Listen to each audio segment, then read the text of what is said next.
Hello friends, Monday morning இந்த மாதிரி sports அப்புறம் படிப்பு அப்படின்ட்டு பிஸியாக போயிட்டுருக்கிற நம்ம குழந்தைகளுக்கு, அதுவும் குறிப்பாக நம்ம பெண் குழந்தைகளுக்கு கொடுக்க வேண்டிய ரொம்ப ஹெல்த்தியான 2 லிக்விட் ரெசிபிஸ் தான் பார்க்க போகிறோம். இட்லி மாவு தோசை மாவு அரைக்கும் போதே 1 டம்ளர் கருப்பு உளுந்து ஊற வச்சுறது வழக்கம். கருப்பு உளுந்து அப்படியே போட்டு கிரைண்டரில் அரைச்சுங்க, புளிக்க வைக்காமல் அப்படியே ஃப்ரிட்ஜில் எடுத்து வச்சிடலாம். எப்போ தேவையோ அப்போ எடுத்து, எஸ்பெஷலி காலையில் கொடுத்தா ரொம்ப நல்லதுங்க. கெட்டியாக அரைச்ச மாவை கொஞ்சம் தண்ணி ஊற்றி டைல்யூட் பண்ணி நல்லா வேக வச்சா 4 கரண்டி தான் போட்டாங்க. செய்ய குவான்டிட்டி அதிகமாகிட்டே போயிடுச்சுங்க. அதனால பாத்திரத்தை மாற்றிட்டேங்க.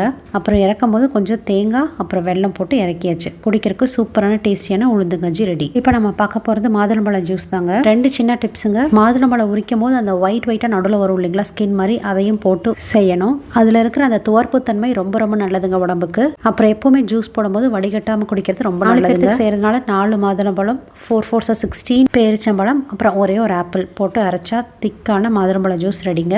சப்ஸ்கிரைப் பண்ணிருங்க.